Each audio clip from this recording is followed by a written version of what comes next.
ان 20 آیات میں اللہ تبارک و تعالیٰ نے کافر اور مشرکین کا ذکر کیا۔ اب کفر دو طرح کے ہوتے ہیں۔ ایک کافر وہ ہیں جو سرے سے اللہ رب العزت کو نہیں مانتے، اپنے ہاتھوں سے بتوں کو تراش کر دیوی دیوتاؤں کی پوجا کرتے ہیں۔ دوسرے کافر وہ لوگ ہیں کہ جو اللہ کو مانتے ہیں لیکن عزیر علیہ السلام کو اللہ کا بیٹا بنا لیا، اور مسیح علیہ السلام کو اللہ کا بیٹا بنا لیا۔ قرآن مجید میں اسی سورۃ البقرہ میں اللہ فرماتا ہے، آگے آئے گا، وقالت اليہود عزیر ابن اللہ وقالت النصارى المسیح ابن اللہ۔ یہودیوں نے عزیر کو اللہ کا بیٹا بنا لیا، اور عیسائیوں اور نصرانیوں نے مسیح کو اللہ کا بیٹا بنا لیا۔ تو ایک کافر وہ لوگ ہیں کہ جنہوں نے سرے سے نہ اللہ کو مانا نہ کسی نبی کو مانا، وہ لوگ بتوں کی، دیوی دیوتاؤں کی پوجا کرتے رہے۔ اور دوسرے کافر وہ ہیں جنہوں نے اللہ کو تو مانا لیکن اللہ کے بعد اگر کوئی ہے تو وہ اللہ کا بیٹا عزیر ہے، یہ یہودیوں نے بنا لیا، اور نصرانیوں نے کہا کہ نہیں مسیح اللہ کے بیٹے ہیں۔ تو پہلی دو آیتیں، آیت نمبر 6 اور آیت نمبر 7 ان کفار اور مشرکین کے لیے ہے کہ جو بالکل سرے سے کفر کر چکے، نہ اللہ کو مانا نہ کسی نبی کو مانا۔ یہ کافر اور مشرک جو بت پرست تھے، ان کے بارے میں یہ دو آیتیں نازل فرمائیں۔ اللہ کے نبی صلی اللہ علیہ وسلم جب دین کو پھیلانے کے لیے، اشاعت دین کی تبلیغ کے لیے نکلتے، آپ کی اگر کوئی بات سن کر عمل نہیں کرتا تو آپ کو بڑا رنج ہوتا۔ اللہ تبارک و تعالیٰ نے بارہا کہا اور آپ علیہ الصلاۃ والتسلیم کو تسلی دی، فرمایا کہ اے نبی، آپ اگر یہ لوگ ایمان نہیں لاتے، آپ کی بات نہیں سنتے، آپ رنجیدہ نہ ہوں، پریشان نہ ہوں، عن قریب یہ نہیں ان کی نسلیں انشاءاللہ ضرور بھی ضرور ایمان میں داخل ہوں۔ اس آیت میں بھی اللہ کے نبی صلی اللہ علیہ وسلم کو رحمت للعالمین بنا کر بھیجا، سارے عالموں کے لیے آپ رحمت بن کر آئے۔ کافر کے لیے بھی آپ رحمت ہیں، یہودی کے لیے بھی آپ رحمت ہیں، نصرانی کے لیے بھی آپ رحمت ہیں۔ تبھی تو اللہ کے نبی صلی اللہ علیہ وسلم یہودی کے جنازے کو دیکھ کر رو رہے تھے۔ صحابہ نے پوچھا ہے اللہ کے نبی کیوں روتے ہیں؟ اگر اللہ رب العزت مجھ سے یہ پوچھ لے کہ اے نبی ہم نے تجھ کو رحمت بنا کر بھیجا تھا اس یہودی کے لیے، تو یہ یہودی تیری رحمت کے بغیر کیسے ہمارے پاس آ گیا؟ تو میں اس کا کیا جواب دوں؟ یہ سوچ کر اللہ کے نبی صلی اللہ علیہ وسلم رو رہے تھے۔ تو نبی پاک صلی اللہ علیہ وسلم کو بڑا رنج اور غم ہوتا جب کوئی آپ کی بات سن کر ایمان میں داخل نہیں ہوتا۔ تو اللہ کے نبی صلی اللہ علیہ وسلم کو ان کافر اور مشرکین کے نہ ماننے پر جو دکھ اور درد ہوتا ہے، تو اللہ تبارک و تعالیٰ ان کے بارے میں آپ صلی اللہ علیہ وسلم کو اس آیت میں یوں ارشاد فرماتے ہیں، اے نبی صلی اللہ علیہ وسلم، ان الذین کفروا سواء علیہم اانذرتہم ام لم تنذرہم لا یؤمنون، کہ بے شک یہ جو کافر لوگ ہیں ان کو آپ ڈرائیں یا نہ ڈرائیں برابر ہے، یہ ایمان نہیں لائے۔ بے شک یہ لوگ جو کفر کر چکے ہیں، بت پرستی کرتے ہیں، یہ تو اللہ ہی کو نہیں مانتے، اپنے ہاتھوں سے دیوی دیوتاؤں کو بنا کر انہی میں اپنے خدا کو ڈھونڈتے ہیں اور انہی کی عبادت کرتے ہیں، انہی کو معبود سمجھتے ہیں، یہ تو کافر ہو چکے ہیں۔ ان کو آپ ڈرائیں یا نہ ڈرائیں، لا یؤمنون، یہ ایمان لانے والے نہیں۔ اور پھر اللہ تبارک و تعالیٰ نے آگے فرمایا، ختم اللہ علی قلوبہم، اللہ نے ان کے دلوں پر مہر لگا دی، وعلی سمعہم، اور ان کے کانوں پر بھی مہر لگا دی، وعلی ابصارہم غشاوہ، اور ان کی آنکھوں پر پردہ ڈال دیا، وَلَهُمْ عَذَابٌ عَظِيمٌ، آپ مایوس نہ ہوں، رنجیدہ نہ ہوں، یہ جب اللہ کے پاس آئیں فرمائیں گے اللہ رب العزت ان کے لیے بہت بڑا عذاب بنا کر رکھا ہے اور بہت بڑے عذاب کے یہ لوگ مستحق ہیں۔ ان دونوں آیات میں اللہ تبارک و تعالیٰ نے ان کافروں کا ذکر کیا جو کافر بت پرستی کیا کرتے تھے، مشرک تھے، اللہ کو بالکل نہیں مانتے تھے۔ اب آگے ان 20 آیات میں اللہ تبارک و تعالیٰ نے ان کافروں کا ذکر فرمایا جو مسلمانوں کی صف میں رہتے تھے لیکن در حقیقت کفر کیا کرتے تھے۔ وہ منافقین جس کو قرآن نے منافق کہا ہے، جو ظاہری طور پر اللہ کے نبی صلی اللہ علیہ وسلم کی مجلس میں بھی شرکت کرتے ہیں اور مسلمانوں کو کہتے کہ ہم مسلمان ہیں، لیکن جب وہ اپنے رفقا کی مجلس میں جاتے، اپنے ساتھیوں کے پاس جاتے تو یہ کہتے کہ ہم تو ازلی ابدی ہمارے دل میں کفر ہے، ہم ہمارے مذہب سے ہی محبت رکھتے ہیں، مسلمانوں کے درمیان میں اس لیے جا کر بیٹھتے ہیں کہ ہم ان کی پلاننگ، ان کی باتیں سنیں اور وہ کیا ارادے کر رہے ہیں اور کیا یہ لوگوں کی پلاننگ ہے، ہم اس کو جان کر آپ کے سامنے آئیں گے۔ ہم اس لیے ان کے پاس جاتے ہیں، اس لیے نہیں جاتے کہ ہم ایمان لا لیے، ہم ان سے محبت رکھتے ہیں۔ یہ منافق کہ جس کے بارے میں اللہ کے نبی صلی اللہ علیہ وسلم نے فرمایا اسلام کو سب سے زیادہ نقصان اگر پہنچا تو یہودی سے نہیں، عیسائی سے نہیں، کافر و مشرک سے نہیں، بلکہ منافق سے پہنچا۔ منافق جو ہمارے درمیان میں رہتا ہے لیکن وہ پہچان نہیں جاتا، جو زبان سے تو یہ کہہ رہا ہے کہ میں مسلمان ہوں لیکن اعمال کے اعتبار سے اس کے دل میں کفر سے محبت ہے، در حقیقت وہ اللہ رب العزت کا باغی بن چکا ہے، اللہ کے نبی صلی اللہ علیہ وسلم کا دشمن ہے۔ اسی لیے اللہ تعالیٰ نے ان منافقین کے بارے میں قرآن مجید میں فرمایا ان المنافقین فی الدرک الاسفل من النار، منافقین کے لیے اللہ تعالیٰ نے جہنم میں سب سے نچلا طبقہ رکھا، سب سے نچلا طبقہ، اور اس طبق میں یہ ہوگا کہ بالکل گہری کھائی ہو اور اس کے اندر اندھیرا ہو اور پھر اس کے اندر کالی آگ ہو۔ یہ منافقین کے لیے اللہ تبارک و تعالیٰ نے تیار کر رکھا ہے عذاب، جہنم کے سب سے نچلے گڑھے میں اللہ رب العزت نے منافقوں کو ڈالے گا۔ اور یہ منافق وہ ہیں جن کا سردار عبداللہ ابن ابی ابن سلول ہے کہ اس منافق نے اپنے رفقا کو نبی پاک صلی اللہ علیہ وسلم کی مجلسوں میں چھوڑا اس لیے کہ وہ آپ صلی اللہ علیہ وسلم کی باتوں کو سن کر مسلمانوں کے ارادوں کو جانچ کر پرکھ کر ہمارے سامنے آ کر بیان کرے تاکہ ہم مسلمانوں سے لڑ کر ان کو شکست دیں اور ان پر فتح اور کامیابی حاصل کریں۔ لیکن اللہ تبارک و تعالیٰ کی مدد جس کے ساتھ ہو اس کو دنیا کی کوئی طاقت ہرا نہیں سکتی، اور اللہ تبارک و تعالیٰ جس دین کو بلند کرنا چاہے، پھیلانا چاہے، دنیا کی ساری طاقت میں مل کر اس دین کو ختم نہیں کر سکتی، دبا نہیں سکتی۔ اسی لیے آج جو کافر لوگ ہیں جو کفر کے ساتھ ساتھ دین کے علم کو بھی سمجھتے ہیں، پوچھتے ہیں اور انہوں نے قرآن کی تعلیم کو سیکھا بھی، ایسے کئی پنڈت ہیں، وہ لوگ اچھی طرح سے جانتے ہیں کہ یہ دنیا کا نظام، جو دنیا کا کارخانہ چل رہا ہے، یہ مسلمانوں کی وجہ سے چل رہا ہے۔ اگر صفحہ ہستی سے مسلمانوں کو مٹا دیا جائے تو دنیا کا کارخانہ ختم ہو جائے، قیامت برپا ہو جائے گی۔ اور ان کو معلوم ہے، کئی سال پہلے آپ نے سنا ہوگا، آپ کو یاد ہوگا، بامبے میں ایک پنڈت نے ذاکر نائک کے ایک مجمع میں بیان میں اس نے کھلے لفظوں میں کہا تھا کہ مسلمانوں کی وجہ سے یہ دنیا قائم ہے، اگر مسلمان نہ رہے تو یہ دنیا بھی نہیں رہے گی، اللہ اس دنیا کو ختم کر دے گا۔ جب اس نے یہ کہا تو اس کے اوپر پھر حملے ہوئے، اس کے اوپر طرح طرح کی ترکیبیں ہوئی اور بیچارے کا نام نشانی ختم ہو گیا، اب تو پتہ ہی نہیں اس کا نام کیا ہے کیا۔ لوگوں کو معلوم ہے، یہ بات اچھی طرح سے جانتے ہیں کہ اللہ رب العزت نے یہ بات صاف طور پر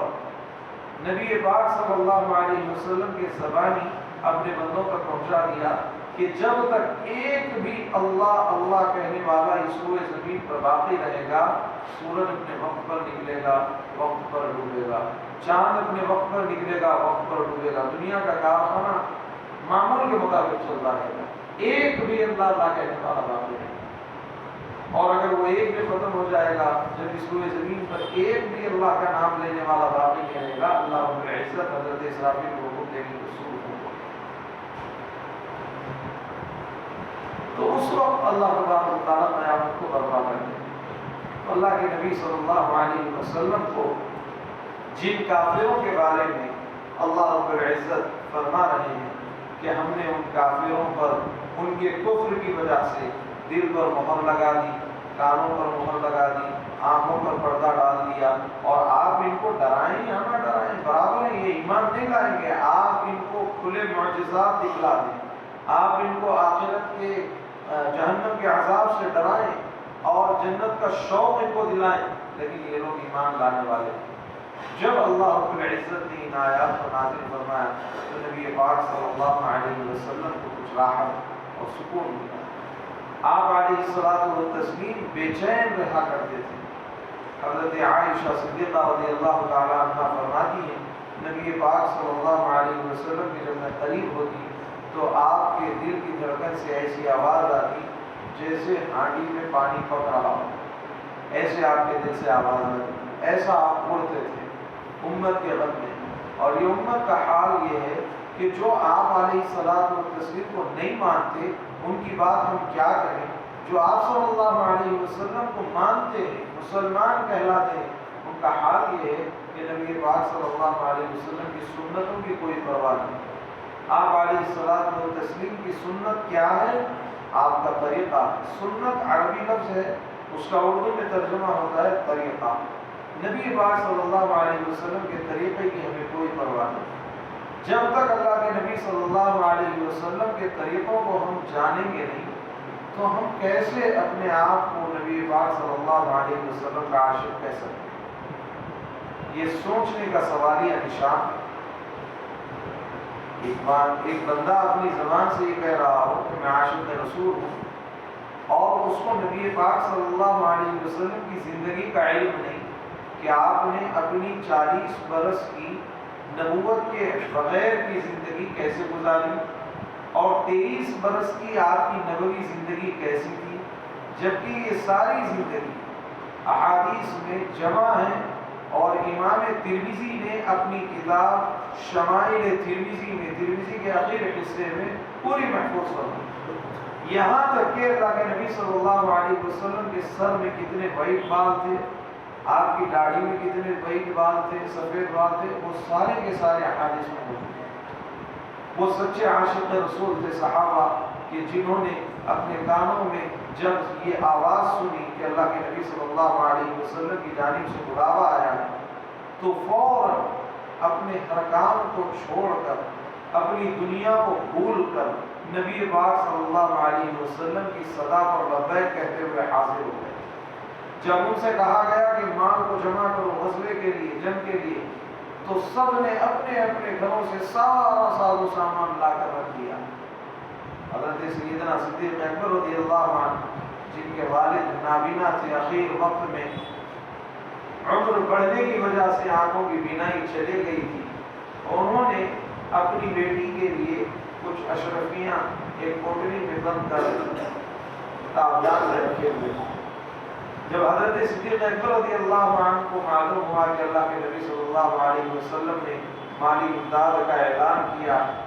تو آپ وہ اشرفیوں کی کوٹری لے کر حاضر ہو گئے، اور والد دیکھیں گے ٹٹول کر اور اس میں اشرفیاں نہیں دکھے گی تو مجھ سے سوال کریں گے۔ انہوں نے اسی سائز کے پتھر اس میں جمع کر کے وہاں پر رکھ دیا، اور وہ سارا مال لا کر اللہ کے نبی صلی اللہ علیہ وسلم کے سامنے رکھ دیا۔ حضرت عمر رضی اللہ عنہ اس وقت مال کے اعتبار سے زیادہ تھے، اور حضرت ابوبکر رضی اللہ عنہ کے پاس مال کم تھا۔ حضرت عمر سوچنے لگے کہ ہمیشہ حضرت صدیق اکبر سب سے آگے رہتے ہیں نیک اعمال میں، آج موقع آیا ہے صدیق اکبر کے پاس مال کم ہے، مال کے اعتبار سے میں زیادہ ہوں، میں بہت سارا مال لے کر آؤں گا۔ چنانچہ وہ سوچ کر آدھا مال اپنے گھر کا لے کر اللہ کے نبی صلی اللہ علیہ وسلم کے پاس حاضر ہو گئے۔ جب سارے صحابہ مال جمع کر چکے، مال کا ڈھیر جمع ہے، تو اللہ کے نبی صلی اللہ علیہ وسلم کا معمول تھا، آپ سوال کرتے تھے، پوچھتے تھے تم نے کیا کیا، تم نے کیا کیا، تم کیا لائے، تم کیا لائے. لیکن اس وقت اللہ کے نبی صلی اللہ علیہ وسلم کا سوال ہی بدل گیا. آپ نے یہ نہیں پوچھا کہ تم کتنا لائے، آپ نے یہ پوچھا کہ تم اپنے پیچھے کیا چھوڑا ہے. ہمیشہ آپ کے پوچھنے کا مزاج یہ تھا کہ تم کتنا لائے. تمہیں کہتا کہ میں اتنا لایا، میں اتنا لایا. لیکن اس وقت جس وقت حضرت صدیق اکبر رضی اللہ عنہ نے اپنے گھر کو جھاڑو ماری، جو کچھ تھا سارا ساز و سامان لا دیا، اور حضرت عمر فاروق یہاں خوش ہو رہے ہیں کہ آج میں مال بہت زیادہ لایا اور صدیق اکبر رضی اللہ عنہ سے مرتبے میں بڑھ جاؤں گا. اللہ کے نبی صلی اللہ علیہ وسلم نے اپنے سوالوں کو ہی بدل دیا کہ اپنے پیچھے کیا چھوڑا ہے. سیدنا صدیق اکبر رضی اللہ عنہ سے جب سوال کیا تو آپ نے کہا کہ اللہ کے نبی اللہ اور اس کے رسول کو چھوڑا ہے، اللہ کے بھروسے اپنے گھر والوں کو چھوڑا ہے. حضرت عمر کی چیخ نکل گئی اور انہوں نے کہا کہ اے ابو بکر، میں یہ سوچ رہا تھا کہ آج میں آگے بڑھ جاؤں گا، بخدا میں کبھی ابو بکر سے آگے نہیں بڑھ سکتا. یہ حضرت عمر فاروق اور حضرت ابو بکر رضی اللہ عنہ کی محبت تھی اللہ کے نبی صلی اللہ علیہ وسلم سے. وہ سچے عاشق رسول تھے یا ہم سچے عاشق رسول ہیں، یہ ہم اپنی زندگیوں کا جائزہ لیں. ایک صحابی اپنے قافلے کے ساتھ جا رہے تھے، قافلے کے سردار تھے، امیر تھے. ایک جگہ پر قافلے کو روک دیا اور ایک جھاڑی کے نیچے کچھ دیر بیٹھ گئے، ایسے بیٹھے جیسے استنجا سے فارغ ہوتے ہیں، اور پھر اٹھ گئے، اٹھ کر قافلے کے ساتھ روانہ ہو گئے. لوگوں نے دیکھا آج بڑی عجیب حرکت انہوں نے کی، بیٹھے استنجا کے لیے لیکن استنجا نہیں کیا اور اٹھ کر چلے آئے. صحابہ نے پوچھا آپ نے ایسا کیوں کیا؟ انہوں نے کہا کہ ایک مرتبہ میں اللہ کے نبی صلی اللہ علیہ وسلم کے ساتھ کسی راستے میں سفر کر رہا تھا، میں نے دیکھا اللہ کے نبی صلی اللہ علیہ وسلم کو استنجا کی حاجت پیش آئی تو آپ یہاں پر بیٹھے تھے. میرے دل نے مجھے پکارا کہ جس نبی سے تو محبت کرتا ہے، اس کے قدم پر قدم رکھ کر چلنے کی کوشش کرتا ہے، اس نبی نے یہاں پر بیٹھا ہو اور تو یہاں سے گزر جائے، ایسے کیسے ہو سکتا ہے؟ محبت کا تقاضا یہ ہے کہ اگر تو اس نبی سے سچا عشق کرتا ہے تو یہاں پر کچھ دیر کے لیے بیٹھ جا، کم سے کم یہ تو ہو جائے کہ تو نے وہ شکل اختیار کی جو شکل نبی پاک صلی اللہ علیہ وسلم نے بنائی. صحابہ نقل کرتے تھے اللہ کے نبی صلی اللہ علیہ وسلم. ہم ان چیزوں کو جانتے ہیں اور اپنی زبان سے کہتے ہیں کہ معاشق رسول ہیں. سنت کی نہیں پرواہ لیکن کہنے والے بہت خوب کہا، سنت کی نہیں پرواہ لیکن بدعت کے ہیں اکثر شعرائی. یہ عاشق بدعت کیا جانے سنت کی جو پرواہ ہوتی. اللہ کے نبی صلی اللہ علیہ وسلم کی سنت میں نجات ہے، اور جو سنت چھوڑ دے وہ ضرور بھی ضرور بدعت کے اندر مبتلا ہو. بدعت کسے کہتے ہیں؟ دین میں کسی نئے کام کو ایجاد کرنے کا نام بدعت ہے. اور ہر ایسا کام جس کو دین سمجھ کر کرنا اور اس پر ثواب کی امید رکھنا حالانکہ وہ دین کا جز ہی نہیں، اسے بدعت کہتے ہیں. اور بدعت کے بارے میں صاف طور پر اللہ کے نبی نے فرمایا کل بدعت ضلالہ وکل ضلالۃ فی النار. ہر بدعت گمراہی ہے اور ہر گمراہی انسان کو آگ کے اندر لے جاتے ہیں. وہ عاشق رسول تھے جنہوں نے سچا عشق اللہ کے نبی صلی اللہ علیہ وسلم سے کیا. اللہ کے نبی صلی اللہ علیہ وسلم کے دین کو ایسے محفوظ کیا، آپ کے عادات کو ایسے محفوظ کیا، پورا مینیو اللہ کے نبی صلی اللہ علیہ وسلم نے ذکر کر دیا. شمائل میں موجود ہے احادیث کہ آپ صلی اللہ علیہ وسلم کون سی سبزی کھایا کرتے تھے اور کون سے گوشت کو پسند کیا کرتے تھے اور کون سے میٹھے کو آپ پسند کیا کرتے تھے، آپ کون سے وقت میں کیا چیز کھانے کو پسند کیا کرتے تھے. ساری چیزیں اللہ کے نبی صلی اللہ علیہ وسلم کی شمائل میں بالکل آسان کر کے امام ترمذی نے ہمارے حوالے کر دیا.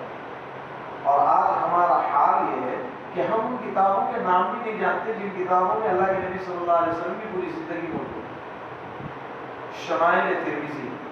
یہ کتاب بازار میں ملتی ہے، اس کو لکھ لیں. انگلش میں بھی دستیاب ہے، ہندی میں بھی دستیاب ہے، تیلگو میں بھی دستیاب ہے اور دیگر دوسری اور زمانوں میں بھی یہ کتاب کا ترجمہ ہو چکا ہے. اس کتاب کو پڑھیں تو آپ کو معلوم ہوگا نبی پاک صلی اللہ علیہ وسلم سوتے کیسا تھے, جاگتے کیسے تھے, اٹھتے کیسا تھے, آپ کا لباس کیسا ہوتا تھا, آپ کیا کھانے کو پسند کرتے تھے, کھانے کے بعد کب آپ پانی پیا کرتے تھے, آپ سوتے کب تھے, آپ اٹھتے کب تھے, آپ کیسے سوتے تھے, کیسے جاگتے تھے. ساری زندگی صحابہ نے پوری کی پوری اپنی امت کے سامنے بیان فرمائی. اور جو گھر کی اندرونی زندگی تھی ان کو آپ کی ازواج نے تمام امت کے سامنے پیش کر دیا کہ آپ کیسے صحبت کرتے تھے اور کیسے آپ اپنی ازواج کے ساتھ زندگی گزارا کرتے تھے. یہاں تک کہ اما جان عائشہ صدیقہ رضی اللہ تعالیٰ عنہ فرماتی ہیں کہ میں اور میرے محبوب ایک ہی ٹب میں بیٹھ کر نہاتے تھے. آج کس کو پتا ہے کہ اللہ کے نبی صلی اللہ علیہ وسلم کی زندگی اپنی ازواج کے ساتھ کیسی ہے؟ سب سے بڑی وجہ میاں بیوی کے درمیان میں جھگڑے کی یہ ہے کہ ازدواجی زندگی کے اندر نبی پاک صلی اللہ علیہ وسلم کی سنت بالکل نہیں ہے. سب سے اہم وجہ ازدواجی زندگی میں لڑائیاں جھگڑے جو ہو رہے ہیں, میاں بیوی کے درمیان میں جو جھگڑے ہو رہے ہیں اور خلا طلاق تک نوبت آ رہی ہے, یہاں تک کہ الگ ہو رہے ہیں یا ایک دوسرے کو ختم کر رہے ہیں, مار رہے ہیں, قتل ہو رہا ہے, یہ اس لیے ہو رہا ہے کہ اللہ کے نبی صلی اللہ علیہ وسلم کی جو زندگی اپنی ازدواجی تھی اس زندگی سے ہماری اولاد ناواقف ہے. اولاد تو دور کی بات ہے, ہمارے بڑے بوڑھے بھی اس زندگی کو نہیں جانتے اور پڑھنے کی کوشش بھی نہیں کرتے. اسی لیے ازدواجی زندگی میں بہت زیادہ پریشانیاں ہو رہی ہیں. اگر اللہ کے نبی صلی اللہ علیہ وسلم کی ازدواجی زندگی کو کوئی شخص پڑھ لے, مجال ہے کہ آپسی زندگی میں کبھی کوئی خلش آ جائے, کبھی کوئی لڑائی جھگڑا ہو جائے. بالکل. اسی لیے اللہ کے نبی صلی اللہ علیہ وسلم سے سچے عشق کی علامت یہ کہی گئی ہے کہ آپ صلی اللہ علیہ وسلم کا سچا عاشق جو ہوتا ہے اس کے چہرے کو دیکھ کر اس کا نبی آتا ہے, اس کے اعمال کو دیکھ کر نبی پاک صلی اللہ علیہ وسلم کی سنت یاد آ جائے, اس کے اخلاق کو دیکھ کر اللہ کے نبی صلی اللہ علیہ وسلم کے اخلاق تازہ ہو جائے, تب ہم کہہ سکتے ہیں کہ ہم عاشق رسول. ہماری زبان تک عشق ہے, ایک بالشت اگر نیچے دل میں وہ عشق آ جائے تو پھر کیا ہی بات ہے. ایک بالشت عشق اللہ کے نبی کا ہمارے اندر اترنا ہے. جس وقت اس دل میں نبی پاک صلی اللہ علیہ وسلم کا سچا عشق اتر جائے گا تو پھر اس دنیا کے اندر ساری انسانیت عام ہو جائے گی اور حیوانیت ختم ہو جائے گی. انسان نما حیوان اس دنیا میں زندگی گزار رہے ہیں. مارنا, کاٹنا, شراب, جوا, ہر قسم کا گناہ غیر میں نہیں مسلمان کے اندر پایا جاتا ہے. آئے دن اخبار کی سرخیوں میں ہم پڑھتے ہیں خبریں کہ فلاں مسلمان نے فلاں مسلمان کا قتل کر دیا, فلاں مسلمان شوہر نے اپنی بیوی کا قتل کر دیا, فلاں مسلمان بیٹے نے اپنے باپ کو زندہ جلا دیا, فلاں مسلمان بیٹی نے اپنی ماں کا گلا چھوڑ دیا. آئے دن اخبار کی زینت, دور کی بات نہیں, یہ حیدرآباد کی بات ہوتا ہے. آئے دن اخبار کی زینت پڑھتے ہیں, سرخیوں میں لکھا ہوا ہوتا ہے. یہ کیوں ہو رہا ہے؟ انسان نما حیوان اس روئے زمین پر زندگی گزار رہے ہیں. وہ وقت یاد کرو, آج سے 1400 برس پہلے اللہ کے نبی صلی اللہ علیہ وسلم کے صحابہ کس انداز سے زندگی گزارتے تھے. مدینہ المنورہ سے کنواری خوبصورت بچی سفر کرتی ہے یمن تک. یمن میں جانے کے بعد وہ رودات سناتی ہے, جہاں جہاں پر بھی مجھے بڑے ملے اپنے باپ کی طرح مجھ سے محبت کی, جہاں میرے ہم عمر کے نوجوان ملے انہوں نے مجھے اپنی بیٹی کی طرح عزت دی, جہاں جہاں پر بھی مجھ سے چھوٹے ملے انہوں نے مجھے بڑی بہن کی طرح مجھ سے عزت دی. اور اس طرح سے اس وقت کا ماحول بنا تھا. اور یہ اللہ کے نبی صلی اللہ علیہ وسلم کی محنت کو اور امت کے اندر آپ نے قرآن کی تعلیم کو اور اپنی سنتوں کو داخل کیا. اور جب جب یہ امت قرآن مجید کو اور نبی پاک صلی اللہ علیہ وسلم کی سنت کو ان تمسکتم بہما لن تضلوا ابدا, آپ نے فرمایا کہ یہ دونوں چیزیں جب تک یہ امت تھامی رکھے گی ہرگز گمراہ نہیں ہوگی، لن تضلوا ابدا، ہرگز گمراہ نہیں ہوگی۔ اور جب یہ اس امت کے ہاتھ سے قرآن چھوٹ جائے اور نبی پاک صلی اللہ علیہ وسلم کی تعلیمات ختم ہو جائے تو پھر یہ امت گمراہ ہو جائے گی، اور ایسے گمراہ ہو جائے گی، ایسے گمراہ بے نام و نشان ہو جائے گی کہ اس امت کو کوئی نبی پاک صلی اللہ علیہ وسلم کی امت کہنے والا بھی باقی نہیں رہے۔ اب تک ہوتا یہ تھا کہ اس امت کو لوگ برا بھلا کہتے تھے، اب اس امت کے اخلاق اس قدر بگڑ گئے کہ اس امت کے رہبر اور رہنما اللہ کے نبی صلی اللہ علیہ وسلم کو لوگ برا بھلا کہتے ہیں، ان کو گالی گلوچ کرتے ہیں۔ اب ہمیں غصہ آتا ہے کہ غیر نے نبی پاک صلی اللہ علیہ وسلم کی شان میں گستاخی کی، تم اپنے چہروں سے داڑھی نکال کر نالیوں میں پھینک رہے ہو اور حجم کے حوالے کر رہے ہو، وہاں پر غصہ نہیں آتا۔ تم اللہ کے نبی صلی اللہ علیہ وسلم کے لباس کو اپنے جسم سے اتار کر پھینک دیا، یہودیت اور نصرانیت کے لباس کو پہن لیا، تمہیں اپنے اس اخلاق پر غصہ نہیں آتا؟ غیر نے نبی پاک صلی اللہ علیہ وسلم کے شان میں گستاخی کی تو تم بھڑک گئے اور خود دنوں رات اللہ کے نبی صلی اللہ علیہ وسلم کے سنتوں کو توڑ کر چھوڑ کر گستاخی کر رہے ہیں، اس پر تمہیں غصہ نہیں آتا۔ اس کا مطلب یہ ہے کہ دل مر چکا ہے، دل مردہ ہو چکا ہے۔ لیکن پھر بھی جس کے دل میں ایمان کی چنگاری ہوتی ہے، کب ایمان کی ہوا آئے اور وہ چنگاری شعلہ بھڑک اٹھے اور پھر تمہارے دل نبی پاک صلی اللہ علیہ وسلم کی محبت سے لبریز ہو جائے اور پھر تمہارے قدم اٹھیں تو اس جانب جس جانب اللہ کے نبی صلی اللہ علیہ وسلم کے قدم اٹھتے ہیں، پھر وہ انقلاب برپا ہوگا کہ اس روئے زمین پر اسلامی حکمرانی ہوگی اور اس روئے زمین پر نبی پاک صلی اللہ علیہ وسلم کا بول بالا ہوگا۔ یہ اس وقت ہوگا جس وقت ہم اپنے دلوں میں ایک چھوٹی سی چنگاری کو ہوا دینے کی ایمانی طاقت سے کوشش کریں گے تو اللہ رب العزت ضرور بھی ضرور وہ وقت لائے گا۔ تو ان لوگوں کے بارے میں جنہوں نے کفر کو اپنا لیا، بت پرستی کی، دیوی دیوتاؤں کی پوجا کی، جب ان کو اللہ کے نبی صلی اللہ علیہ وسلم دین کی دعوت دیا کرتے تو وہ لوگ آپ کی بات کو جب ٹھکراتے تو آپ صلی اللہ علیہ وسلم کو بڑا غم ہوتا۔ اللہ تبارک و تعالیٰ نے ان دیوی دیوتاؤں کے ماننے والے کافروں کے بارے میں یہ دو آیتیں ارشاد فرمائیں کہ نبی آپ پریشان نہ ہوں کہ آپ جن کو دین کی دعوت دے رہے ہیں یہ وہ لوگ ہیں جنہوں نے سرے سے ہی انکار کر دیا اللہ کا، اپنے ہاتھوں سے جن بت کو بناتے ہیں انہیں کو اپنا رب اور اپنا خدا مانتے ہیں، اور ان کے سامنے آپ آخرت کے بارے میں ان کو ڈرا رہے ہیں، آپ عذاب قبر کے بارے میں ان کو ڈرا رہے ہیں، ان کو ڈرانا نہیں ڈرانا برابر ہے، یہ ایمان نہیں لائیں گے۔ کیوں؟ اللہ فرماتا ہے ختم اللہ علی قلوبہم، اللہ نے ان کے دلوں پر مہر صدق کری، وعلی سمعہم، ان کے کانوں پر بھی مہر لگائی، وعلی ابصارہم غشاوہ، ان کے آنکھوں پر پردہ ڈال دیا۔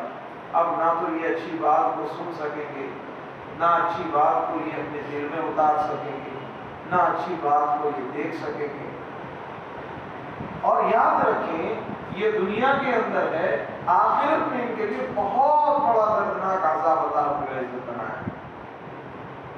اور اللہ کے نبی صلی اللہ علیہ وسلم نے ارشاد فرمایا دنیا سجن للمؤمن و جنت للکافر، دنیا مومن کے لیے جیل خانہ ہے، قید خانہ ہے، اور کافر کے لیے جنت ہے۔ جب تک وہ زندہ رہے گا جنت کی طرح عیش کرے گا، اور جب مرے گا تو اس دنیا کی زندگی کے ایک ایک لمحے کا اللہ رب العزت اسے سوال کرے گا۔ تو یہ دو آیتیں جو سورۃ البقرہ کی آیت نمبر 6 اور آیت نمبر 7 تھی ان کافروں کے لیے تھی جو سرے سے اللہ کا انکار کر رہے تھے، اور پھر اس کے بعد کی جو 20 آیتیں ہیں ان 20 آیتوں میں اللہ تبارک و تعالیٰ ان لوگوں کا ذکر کر رہے ہیں جو اللہ کو تو مانتے ہیں لیکن اللہ کے ساتھ ساتھ اللہ کا کوئی بیٹا تسلیم کر لیا، کوئی اللہ کا بیٹا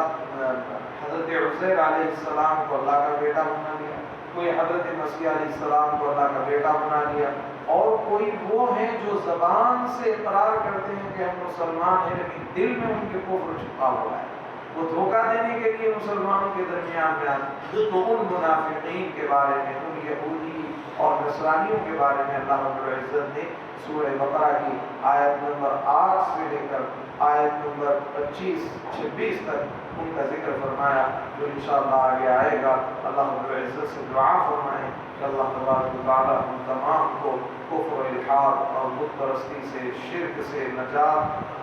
شرک سے بچنے کی توفیق عطا فرمائیں، اور ہمیں اللہ تبارک و تعالیٰ ہر قسم کی بلاؤں اور مصیبتوں سے محفوظ فرما کر خالص دین پر عمل کی توفیق عطا فرمائیں۔ سبحان اللہ وبحمدہ، سبحانک اللہم وبحمدک، نشہد ان لا الہ الا انت، نستغفرک ونتوب الیک۔